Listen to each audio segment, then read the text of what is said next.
My name's Pankhurst, and I'm going to talk to you about my MSc dissertation and how I intend to disseminate its findings using the help of the John Rose Award. My dissertation's called Green Infrastructure Mainstreaming the Concept.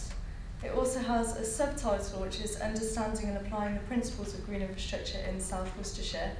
I became involved in South Worcestershire's green infrastructure work through my role as an environmental planner at Natural England, covering Herefordshire and Worcestershire. I hoped that my dissertation would be an interesting subject for me to write about, but also that it would have a very practical element and actually help inform my work with South Worcestershire. So as a quick overview of my talk today, we're going to have a look at my study, which is split into theory and practice, and the checklist that I produced before looking at South Worcestershire in a bit more detail and how I intend to disseminate my research. So what is green infrastructure? Well, in essence, it's a strategic network of green spaces which threads through urban and rural areas and delivers ecosystem services and quality of life benefits. Probably most of you will realise this isn't a new idea. It's actually got quite a long history, but the term's recently gained popularity in what I'm going to call town and country planning today, because I think that will mean more to you than spatial planning as it's called these days. Really sorry, I've lost my train of thought.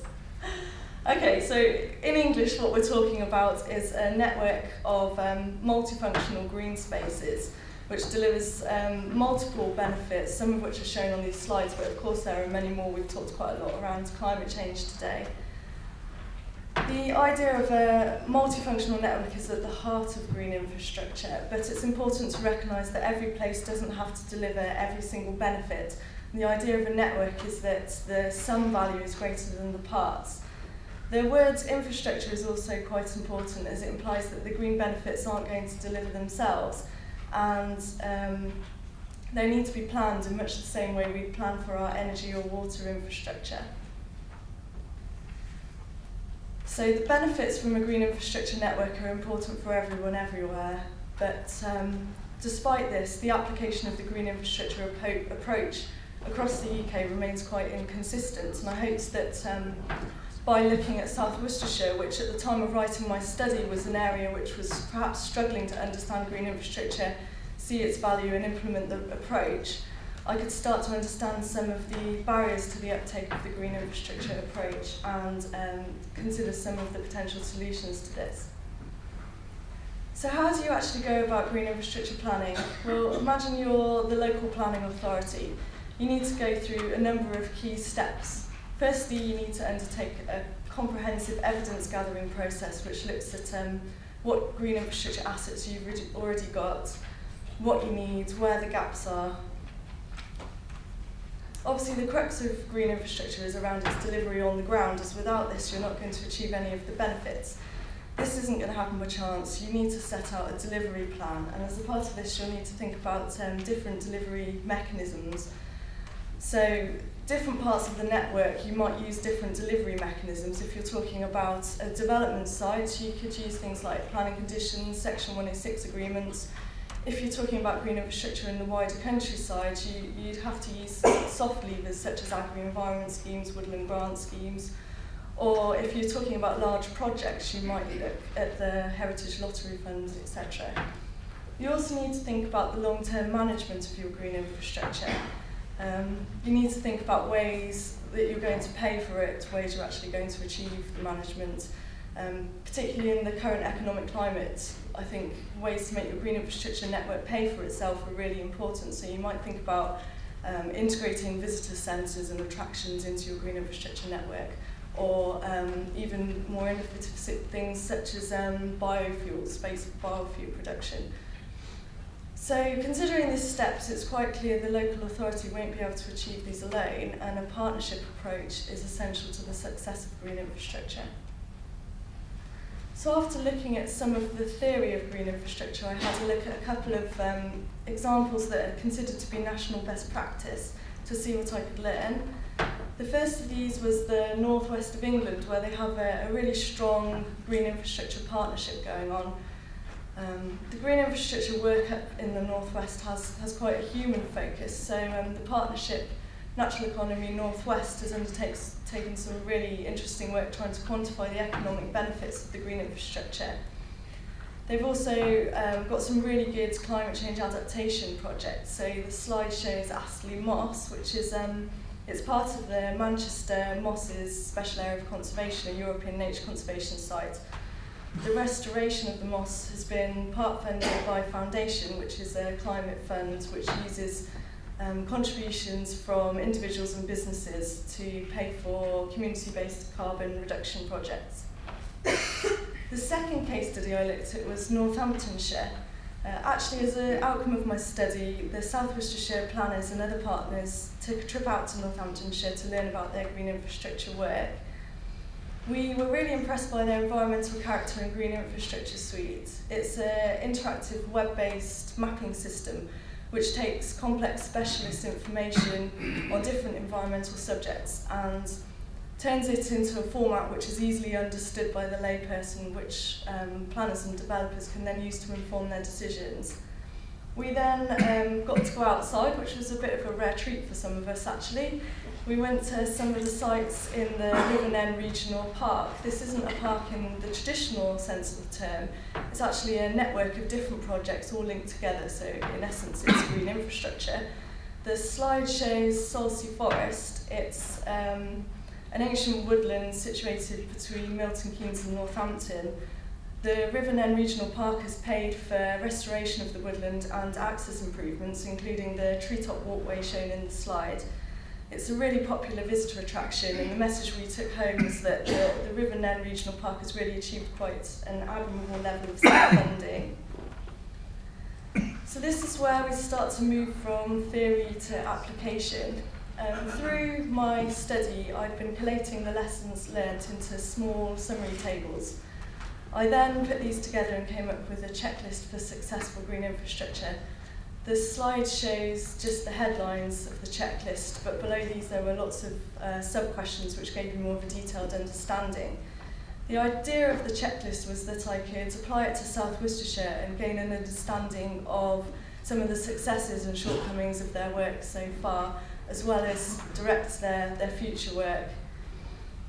But of course the checklist is applicable to other green infrastructure projects as well. So on to South Worcestershire. It's a partnership between three local authorities, Worcester City Council, the Malvern Hills and Wychavon District Councils. The reason for this collaboration was the growth allocated to Worcester City as a growth point, which was of a scale which meant that some of the homes and employment development would have to be located in neighbouring districts.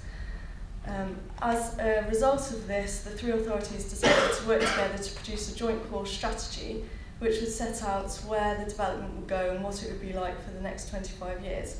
I should say at this point that some of the figures on the slide are probably subject to change since we've lost the regional planning tier. Being a growth point, Worcester was required to have a comprehensive green infrastructure strategy. That was one of the conditions of its growth point status, and they had to produce this working closely with Natural England, and this is how I got involved. When I got involved with South Worcestershire and started writing my study, the green infrastructure work was already underway. In 2007, consultants had produced a green infrastructure study for the Worcester Growth Point. This was subject to quite a few limitations, and as a result, Natural England and Worcestershire County Council offered to work with South Worcestershire to help produce a fit-for-purpose evidence base that would underpin the core strategy and help inform their decisions on development. We set up an informal partnership involving different environmental experts for the raft of different subjects which come under the heading green infrastructure, so ecology, landscape, water management, historic environment, access and recreation, the list goes on. Together we wrote what we called the interim report. It was really an evidence report which amalgamated all of the existing evidence for all of these environmental subjects in one place for the first time. We didn't go that step further, so we didn't actually put all this together and come up with what we thought the green infrastructure should be and what it looked like. And this is why we called it the interim report, really. It's a step in the process rather than the end. So by applying my checklist to South Worcestershire, I came up with 4 recommendations for the future work. The first was the need for leadership and perhaps more of a formalised process. Due to issues of time, resources and the number of partners involved, the earlier work had a little bit of an ad hoc feel. This has now been resolved through the establishment of a Worcestershire Green Infrastructure Steering Group. The steering group directs work not just in South Worcestershire but actually across the whole of the county, and I think this is really valuable as it gives us much more of a strategic viewpoint. It also acts as the main communication mechanism for all of the partners involved in green infrastructure. The second crucial recommendation was that obviously we still needed to amalgamate the information and define our green infrastructure network. We've recently started doing this on a local level where we've produced concept statements. These are looking at some of the larger development sites in the South Worcestershire and Worcestershire County, and coming up with really what green infrastructure we would like to see on those sites, starting with the existing assets and working up from there. We're hoping the concept statements will be used by planners and developers to inform their site master planning. Obviously, we still then need to define the strategic network across the whole of Worcestershire, and we're hoping to do this using GIS techniques which build on the evidence we've already gathered and workshops. We then need to come up with a delivery plan. Towards this end, we are commissioning consultants to undertake some work around costs and viability so that we can include some figures in our delivery plan and give it much more of a real-world value for us.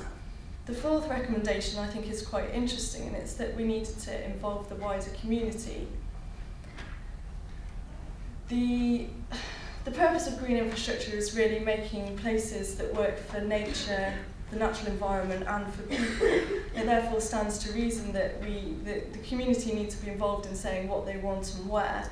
But this is especially important with the rise of localism, but it's quite difficult, I think, at the moment to see how this might be achieved, and this is definitely one of the biggest challenges for green infrastructure work in the future.